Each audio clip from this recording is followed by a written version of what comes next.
살다 보면 감정에 떠밀린 말을 할 수 있습니다. 감정에 떠밀린 행동을 할 수 있습니다. 이러한 말과 행동은 원하지 않는 결과를 가져올 수 있습니다. 감정을 다스리는 방법 7가지를 소개합니다. 첫째는 5년 후에도 이 일이 중요할까 물어보기입니다. 우리는 인내심의 한계를 느낄 때가 있습니다. 사소한 일에도 화가 날 때가 있습니다. 사랑하는 사람과도 의견이 맞지 않아 마음을 상할 때도 있습니다. 그 순간을 인내하지 못하고 감정에 떠밀린 말이나 행동을 할 수 있습니다. 그러나 질문 하나로 여러분의 관점을 바꿀 수 있습니다. 질문 하나로 상황을 명확하게 볼 수 있습니다. 5년 후에도 이 일이 중요할까 스스로에게 물어보십시오.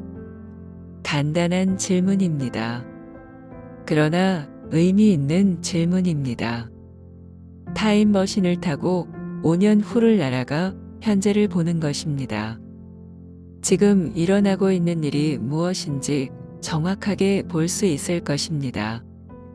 지금 일어나고 있는 일이 과연 중요한지 정확하게 볼 수 있을 것입니다.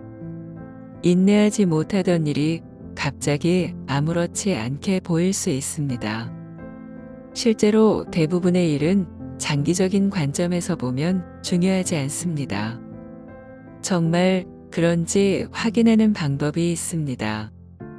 지금부터 5년 전에 있었던 일 중에 아직도 화가 나는 일이 있습니까? 그런 일은 거의 없을 것입니다. 이를 깨달으면 자유로워집니다. 이를 깨달으면 겸손해집니다. 둘째는 한 걸음 물러서서 전체를 보는 것입니다. 물러서서 보는 것은 무관심한 것이 아닙니다. 물러서서 보는 것은 감정을 억누르는 것이 아닙니다. 전체를 보게 되면 균형 있는 시각을 유지할 수 있습니다. 전체를 보게 되면 평정심을 유지할 수 있습니다. 상황을 한 걸음 물러서서 보십시오. 여러분의 감정도 한 걸음 물러서서 보십시오. 보고 느끼지만 행동은 하지 마십시오. 보고 느끼지만 구경꾼이 되십시오. 구경꾼이 되어 거리를 두는 것은 보호막입니다. 지속 가능한 연결 방법입니다. 셋째로 차질을 예상하는 것입니다. 살다 보면 원치 않은 차질이 있는 경우가 있습니다. 개인적인 차원에서 차질이 있기도 하며 전 세계적인 위기가 있기도 합니다. 지하철 고장으로 약속 시간을 못 지키는 경우도 있으며 팬데믹으로 큰 손해를 보는 경우도 있습니다. 우리에게 일어나는 일은 우리 마음대로 안 됩니다. 그러나 그 일을 해석하는 것은 우리가 결정할 수 있습니다. 장애물은 우리 경험에 빼놓을 수 없는 부분입니다. 그것을 해석하고 대응하는 방법에 따라 기회가 될 수 있습니다. 나한테 왜 이런 일이 생기는가 묻기보다는 그 일에서 무엇을 배울 것인가를 물어보십시오. 넷째로 대응하기 전에 생각하는 것입니다. 오늘날 기술 발전으로 모든 사람이 즉시 연결되는 세상이 되었습니다. 즉시 답변해야 할 것 같은 압박 속에서 살고 있습니다. 심사숙고하는 것은 옛날 일로 여겨집니다. 심사숙고하는 것은 불필요한 일로 치부됩니다. 그러나 한 박자 늦추고 답변하는 것이 현명합니다. 한 박자 늦추고 대응하는 것이 현명합니다. 우리는 살면서 크고 작은 선택에 대해 결정을 해야 합니다. 선택이 사소한 일일 수도 있고 중요한 일일 수도 있습니다. 그러나 선택의 중요도보다 선택 과정을 더 살펴야 합니다. 예를 들어 여러분 업무 결과물에 대해 동료가 문자를 보내왔습니다. 여러분은 그 문자에 방어적인 태도를 보입니다. 그 문자에 기분을 상합니다. 그 후의 답변은 합리적이지 않을 수 있습니다. 한 박자 늦추고 답변하는 것이 훨씬 낫습니다. 한 박자 늦춤으로써 상대를 이해할 수 있습니다.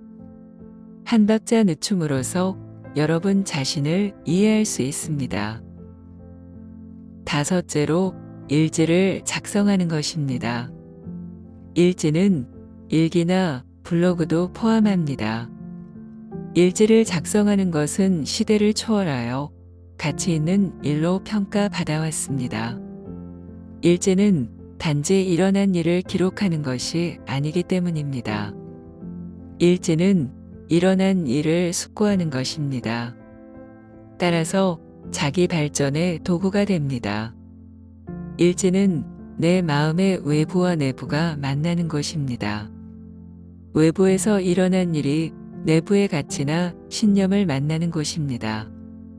내 생각과 행동을 되돌아보는 곳입니다. 무슨 일이 나를 기쁘게 했는지 살펴봅시다. 어떤 이유로 내가 화났는지 돌아봅시다. 나의 생각과 감정의 패턴을 이해할 수 있을 것입니다. 소중하게 여기는 가치를 발견할 수 있을 것입니다. 여섯째로 할 수 있는 일과 할 수 없는 일을 구별하는 것입니다. 일상생활에서 뜻하지 않은 재난이 닥치기도 합니다. 직장에서 날벼락 같은 일이 벌어지기도 합니다. 혼란의 순간에 감정을 다스리지 못하고 분노하기도 합니다. 슬픔에 빠지기도 합니다. 그러나 여러분이 할 수 있는 일과 할 수 없는 일을 구별한다면 여러분 삶을 바꿀 수 있습니다. 여러분의 감정을 다스릴 수 있습니다. 여러분이 할 수 없는 일에 연연하면 안 됩니다. 뜻하지 않은 재난이 닥치는 것을 여러분이 막을 수는 없습니다. 그러나 재난이 끼칠 영향을 판단하는 것은 여러분이 할 수 있습니다.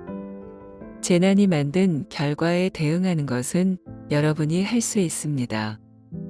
재난이 여러분의 감정을 결정하지 않습니다.